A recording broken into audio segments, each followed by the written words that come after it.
No one is a biological mistake. You were born for a purpose. You have a predetermined future. Tell yourself, you have a predetermined future. I have a predetermined future. If you understand this, you will do less and seek more until you find out that predetermined future. Don't give yourself rest. Do you know what Lamentation 3 verse 27 said? It said, it is good for the young man to bear the yoke, his burden early. It is better to labor now so that you play tomorrow than play now and regret tomorrow. If you are here and you are 30 years already, brother, I hate to break your heart, but you ought to be actively walking in the pursuit of the fulfillment of your destiny. You ought to. But the problem with you is that you are full of fear. And if you don't dare, you will never know the capacity that is residing on your inside. This thing I'm saying is not for unbelievers, it's for believers, those who trust God. Because God in the equation of your life is the difference. It's not about your preparation. It's not about your capacity. The God factor in your life makes you more than prepared, makes you a more than a prepared vessel. The God factor. All you need to do is to take advantage of it. But you have to know God will only walk with you in the direction that He has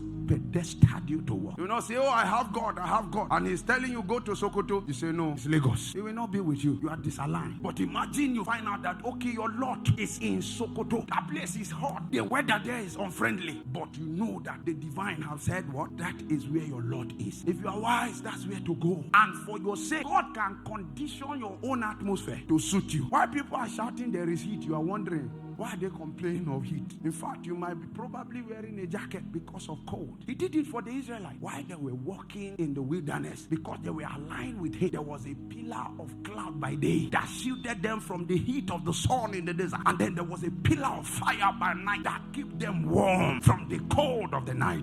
Oh, our generation, we need to be repenting every day because we belittle God on a daily basis. We belittle God on a daily basis. Listen, what we are talking about is not ambition. Destiny is not ambition. Ambition is a man's desire. What a man desires to attain. But what we are talking about is what God has desired for a man to attain. Your destiny is not your ambition. You can come up with ambition and you may struggle. But if you align with the demand of destiny, everything you need to attain it will galvanize your way. It will galvanize your way. But unfortunately, destiny can be aborted. No matter how glorious, no matter how beautiful, no matter what it looks like. If you don't align, you will abort it. And unfortunately, many men have lived 30 years, 40 years, 50 years, 60 years, 70 years, 100 years, 120 years without scratching the core of their ordination. This is what the Bible says: in that day there shall be weeping and gnash of teeth. Not necessarily because you went to hell, but because when you appear before the judgment seat of Christ, the screen of your life appears. It will be two screens: what you lived and what you were supposed to live. And then suddenly you will now see yourself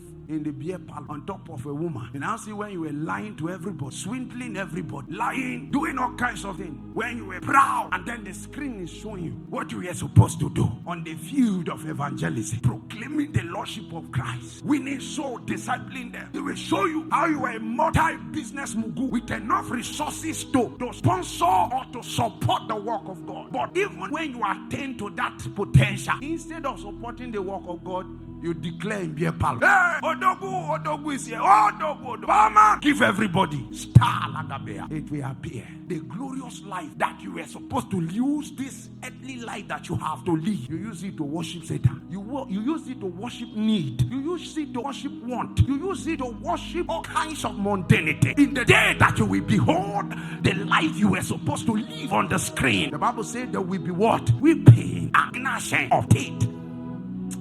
But I pray for you, that will not be your portion.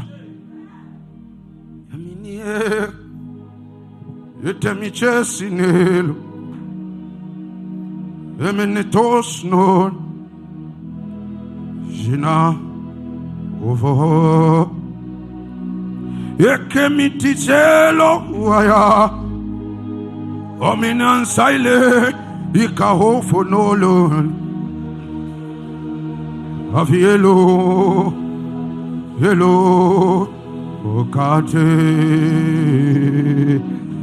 Yesemena he, Omeleye le kodo, Ailemono he, ah, Ishele, Isheo, Ophilia Klesa. reality elusive. Imieti no way.